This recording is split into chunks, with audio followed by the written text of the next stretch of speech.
part shape, check continue, once it gets close here. Okay, so it's going down, then it's stepping over and cutting more relief, then it's going to step over, cut more relief, okay, and now it's going to come in and finish. Okay, here it goes. There you go. So that is your start point. That is your finish point. Remember, we started at the distance from 0 to here, and then for this finish point, we started at a further distance from 0 to there. We defined the X, the diameter, from this top to the other top, or the bottom, and then we gave it a step, a width, when you describe the width from here to here, and that was 250. So that's how that group goes. Now, program. Let's go ahead and go to the next one. Program, groove out, and we're gonna say number 0. Number of grooves, we're just gonna say 1. Grooving pitch, we only have 1. We don't need to worry about pitch.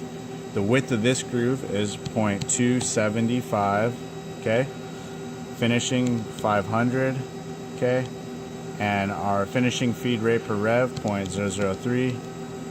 Our max depth of cut, we'll say 0.025. And our tool, once again, is going to be number 2. Okay, we'll put a radius at the top of each corner on here. Actually, we'll just put a chamfer, 0.005. Okay, our starting point is going to be 2 inches again. And our Z point now, when we do this one, we calculate it from the back side. So we take from the front all the way to the back side. If you look in the help menu, that's what it says. Don't ask me why, it's how they made this program. So our Z point is going to be 2.125. Our final X point is going to be the minimum diameter that the groove goes down to, which is 1.5.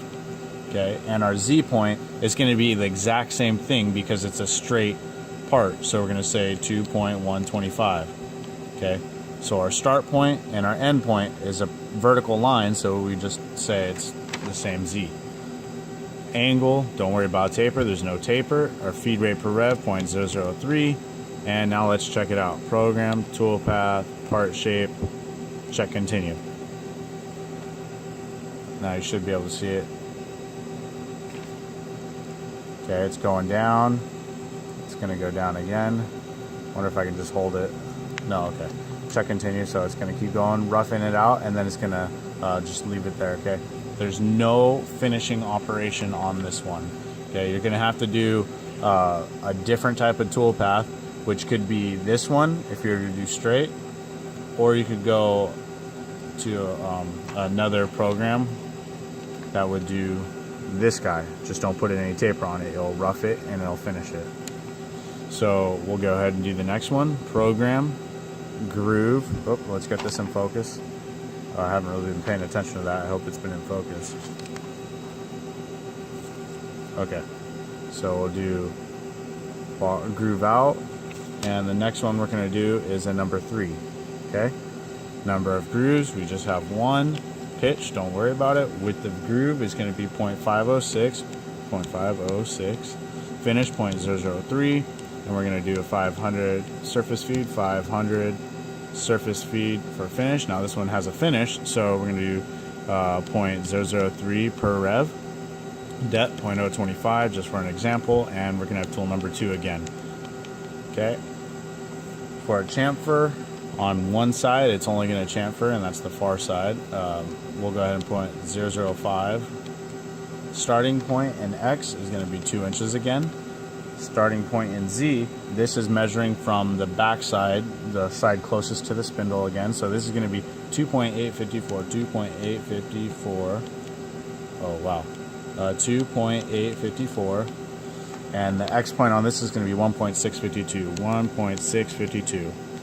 Z is going to be the same exact thing. Oh, actually, we'll make it go closer to the front. So we'll say it's let's say 750, okay? And feed rate, 0.003. And let's go ahead and check it out now. Program, toolpath, part shape, check continue. So there's the taper. We started at this Z and we moved it closer to the origin, so that's why it has the taper. It's running, now it's roughing, and now it's going to come back and finish the bottom. The one thing to note is that when you do these angled, these two angled ones, it does not finish this backside wall, okay? Those don't get finished. It just goes, finishes here, goes to there, and rapids out. So if you didn't have an operation that was needed for roughing, I'm sorry, if you didn't have if you had an operation that wasn't needed to have a nice finish on the back, it's great, it's real quick. But if you need to have a nice finish on the back, you're going to need to do something like this, and then throw this guy in there, or throw this guy in there to finish up the backside face. So let's go ahead and move on to the last grooving tool path that I'm going to show you, and that is going to go back, program, and hit program one more time. Remember to edit it, and we're going to say it's another groove, and then out, and what was the last one? It is going to be this guy.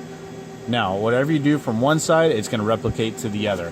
You're going to say it's one groove, pitch is nothing, don't worry about it, and the width of this one is 0.630. Okay, that's from the top end to the top end, not the bottoms, okay? And our finish is going to be 0.003, feed rate 500 rough, feed rate 500 surface finish, for finishing, 0.003 per rev, depth 0.025 for an example, 2 for roughing tool, 2 for finishing tool. We're going to say 0.005 chamfer. Our starting point is 2.0. Finishing point is going to be 2.940, 2.940, okay? So these ones get finished from Z0 to the front face, not the back ones, okay? So Z0 to the front face, you can click the help menu. Once again, to get to the help menu, you highlight the number that you, when you see these, click over one button, hit help, and it tells you, okay, so for this tool, starting point, finishing point, and width. Now, I'm not going to do a taper on this one. Actually, I will. Okay, I'll do a taper for you guys so you can get the example. Let's go back to the program, and go down. Z depth is 2.940, okay? Now, final X point, we have 1.566. Final point on Z. If we did 2.940 here, we need to add more in order to get a taper, but I'm going to do another way of programming it. I'm going to say final point Z is question mark, okay? So I'm going to have an angle, and I'm going to have it calculate for me. So I put, hey, I don't know the final Z point, but I know the angle, and it's going to be 30 degrees, okay?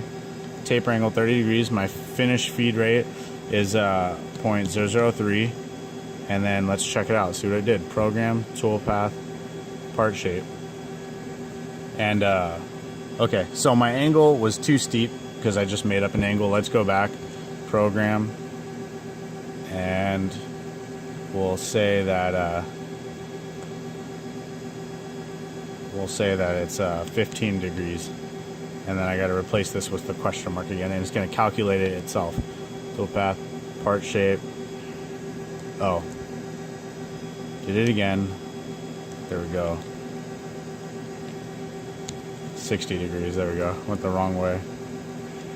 Question mark. There we go. Okay. Now we're going to check continue. Okay. It's running it. And go through that guy. Now, with all the years I've been doing this, I don't know how to skip right to the stuff. If somebody knows how to, please let me know. Okay, so now it's roughing the center, and now it's finishing half and goes back to the other half and finishes half. So let's go ahead and zoom in, scale change. And this is one of my favorite ones to use, by the way. Here we go. Let's say, what are we at right now? It shows you right up at the top here, 1.3. So I'm going to say 0.5, and then part shape. I'm going to check continue. Let it run through everything, and then once it gets close, we'll go ahead and stop this. So it's doing the other ones right now.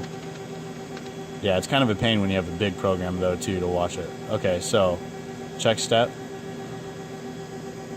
Okay, it's starting in the center. It looks a little offset, but that is not calculating the width of the tool.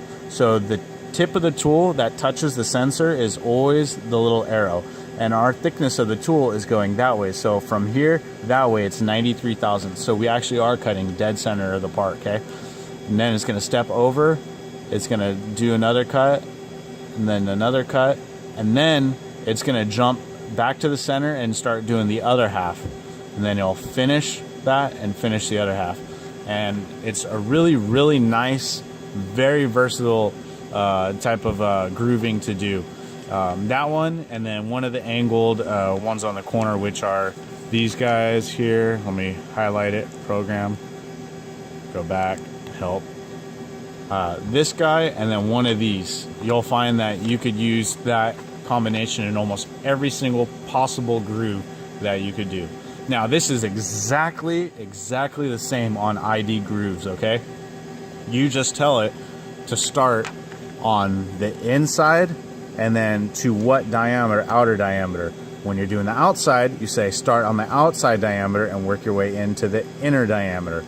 It's just basic common sense. I mean, but it does take a little bit to figure out how to do it, and once you get to doing it, any machinist who's an actual machinist knows how to figure out shit and go from there. So here's a little jump start. I hope this helped, and let me know if I should do this in a different way, or if you know, I completely suck at this and just get somebody else to do it. But I hope, you know, that me taking a couple minutes and showing you guys how to do something is good enough.